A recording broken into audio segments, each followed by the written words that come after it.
At 9 o'clock in the morning of Wednesday, April 5, 1933, President Franklin D. Roosevelt signed Executive Order 6102 in the Oval Office. The order was 2 pages long. Its language was precise, its authority derived from a wartime statute that had never been repealed, and its consequences extended for 41 years. The order forbade the hoarding of gold coin, gold bullion, and gold certificates by any individual, partnership, association, or corporation within the continental United States. It required every American to deliver their gold to the Federal Reserve or a member bank by May 1, 1933, 26 days away.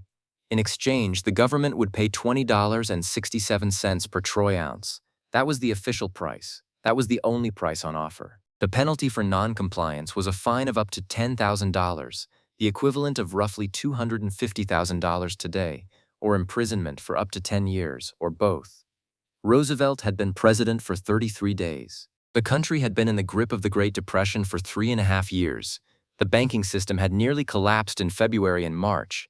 On his 3rd day in office, Roosevelt had declared a national banking emergency and closed every bank in the United States for 4 days. He had since signed the Emergency Banking Act, which gave him sweeping authority over monetary policy under powers originally granted to combat foreign enemies during the First World War. The order he signed on April 5 was the most direct peacetime assertion of government authority over private property in American history.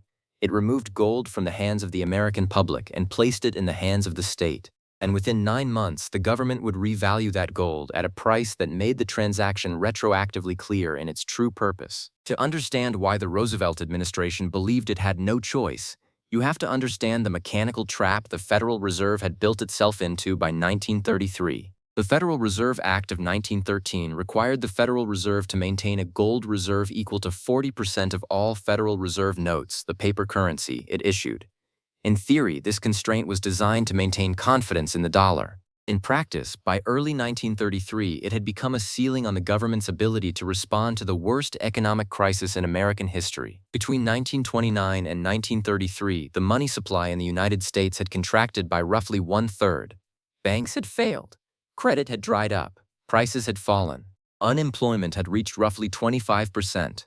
The standard economic prescription, expand the money supply, inject liquidity, provide relief, was constrained at every step by the 40% gold coverage requirement. The Federal Reserve had nearly reached the statutory limit of notes it could issue given the gold it held.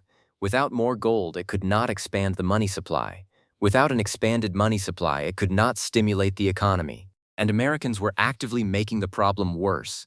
The bank runs of 1931 and 1932 had prompted widespread gold hoarding, as citizens withdrew cash from banks and converted it to gold rather than leaving it in financial institutions they no longer trusted. The logic of Executive Order 6102, from the administration's perspective, was straightforward.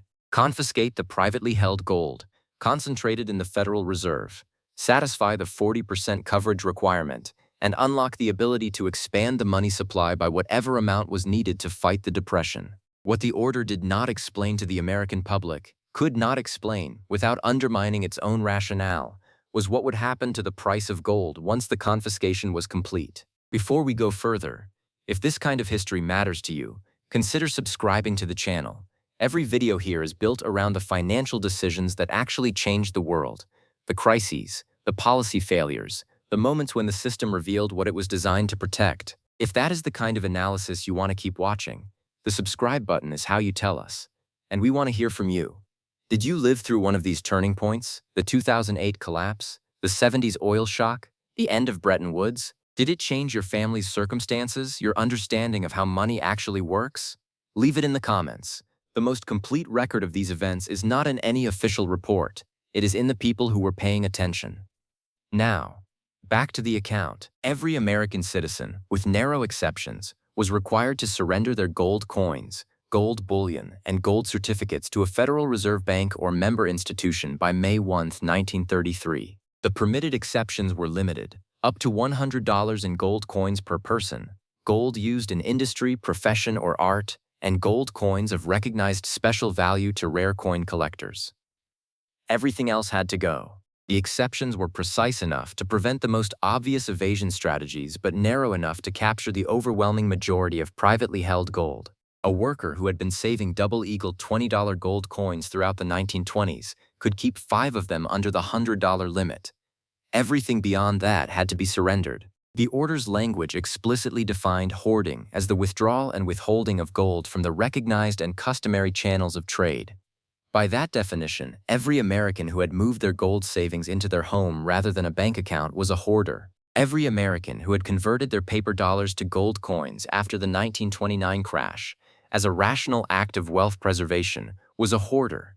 The order criminalized the behavior of people who had correctly predicted that the banking system would fail. The New York Times, on April 6, the morning after the order, ran the story under the headline, "Hoarding of Gold." The framing was deliberate. The administration understood that calling the order what it actually was, a compulsory transfer of private property to the state at a government-set price, would have been politically unsustainable. Calling the people subject to it hoarders framed lawful possession of one's own savings as a form of antisocial behavior. Americans had 26 days to comply. The Federal Reserve and member banks were designated as the collection points. Receipts were issued. The government's receipts promised the equivalent value in other currency. What they did not promise was that the currency would remain equivalent in purchasing power. Not everyone complied, and the consequences of non-compliance were real enough to serve as a warning. The most documented case was that of Frederick Barber Campbell, a New York resident who held 5,000 troy ounces of gold at Chase National Bank, one of the largest private gold positions in the country. When Campbell attempted to withdraw his gold from the bank's vaults in September 1933, Chase refused to release it. Campbell sued. The following day, a federal prosecutor indicted Campbell for failing to surrender gold under the order. The legal proceedings were complicated. Judge John M. Woolsey initially ruled that the original Executive Order 6102 was technically invalid. It had been signed by the President rather than the Secretary of the Treasury as the relevant statute required. The Campbell prosecution failed on that technical ground, but the administration promptly corrected the defect. Secretary of the Treasury Henry Morgenthau signed subsequent orders under his own authority. Campbell's gold was confiscated regardless of the outcome of his prosecution. The case produced a result that the administration found entirely satisfactory. The legal authority to seize gold was upheld even as the specific prosecution failed. The message was clear: holding gold was not worth the fight. The order also produced a numismatic consequence that collectors still discuss today. In 1933, the United States Mint had been producing the St. Gaudens Double Eagle, a $20 gold coin widely regarded as one of the most beautiful coins ever struck in America. When Executive Order 6102 was signed, all production ceased, and all 1933 dated Double Eagles that had been minted were ordered destroyed.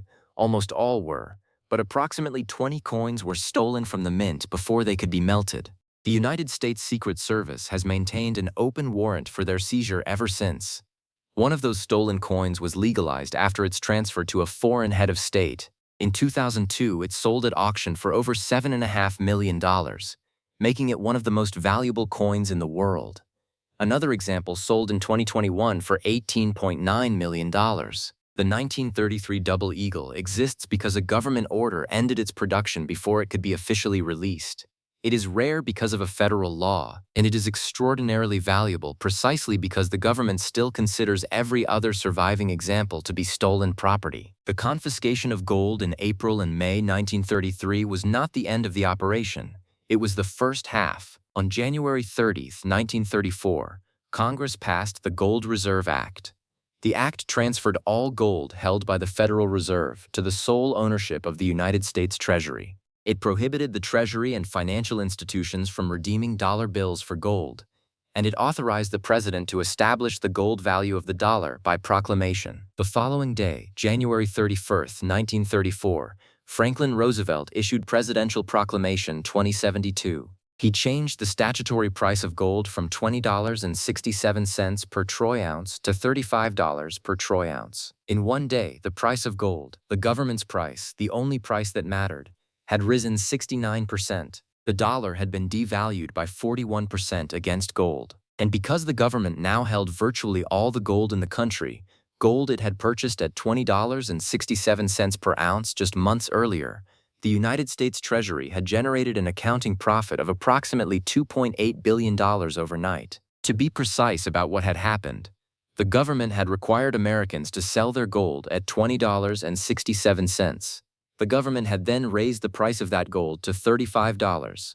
The Americans who had complied with the order received no additional compensation. The gain went entirely to the Treasury. The money supply grew rapidly after the revaluation. Between 1933 and 1937, the monetary aggregate M1 expanded at an average rate of 10% per year. The economy began to recover. Industrial production rose. Unemployment fell from its 25% peak, though it would not return to pre-depression levels until the war years. Whether the gold confiscation caused the recovery, contributed to it, or was simply coincident with it is still debated by economists. What is not debated is the sequence of events: confiscation at one price, revaluation at a higher price, profit to the government, expansion of the money supply, economic recovery. The arithmetic of what happened is precise and documented. The moral evaluation of it depends entirely on which perspective you bring to the question. For 41 years after April 5, 1933, it was a federal crime for any American citizen to own gold in any significant quantity. The Gold Reserve Act of 1934 had codified the ban into statute. The exceptions remained. Collectors could hold pre-1933 gold coins of recognized numismatic value. Jewelers could hold gold for their trade. Dentists could hold gold for dental use. But a private citizen who wanted to hold gold as a store of value, as Americans had done throughout the country's history, faced the prospect of 10 years in federal prison. The gold price remained fixed at $35 per troy ounce from January 34, 1934 until August 15, 1971. On that date, President Nixon closed the gold window, ending the convertibility of foreign-held dollars into gold at the fixed rate. The Nixon shock, as it became known, was not a confiscation order, but it completed the transformation that Roosevelt had begun, the severance of any practical link between the dollar and gold for any holder, foreign or domestic. The Bretton Woods system, which had been built on the dollar's convertibility to gold at $35 per ounce, collapsed in stages through the early 1970s. The world's monetary architecture, which had been designed around a dollar fixed to gold, was replaced by a system of floating exchange rates, where currencies fluctuated against each other with no anchor except the confidence of markets. Americans regained the legal right to own gold on December 34, 1974, when President Gerald Ford signed Executive Order 11-1825 repealing Roosevelt's 1933 order. The legal prohibition had lasted 4 decades. A generation of Americans had grown up without the right to hold gold that every American had possessed since the Republic's founding. The gold market that reopened in 1975 found the price had moved considerably from the $35 at which it had been fixed. By January 1980, gold reached $850 per troy ounce. The 41-year suppression of private gold ownership had compressed, not eliminated, the price pressure that would eventually be released when the ban ended. The gold confiscation of 1933 is one of the most contested events in American monetary history. Those who defend it argue that it was a necessary emergency measure, that without it the Federal Reserve could not have expanded the money supply, the economy could not have recovered, and the New Deal could not have been funded. They point to the recovery of 1933-37, the stabilization of the banking system, and the eventual return of economic growth as evidence that the policy achieved its purpose. Those who oppose it argue that the government compelled Americans to sell their property at one price, and then raised that price by 69% for the government's own benefit, that it criminalized rational savings behavior, and that it used wartime emergency powers in peacetime to accomplish something that could not have survived ordinary democratic deliberation.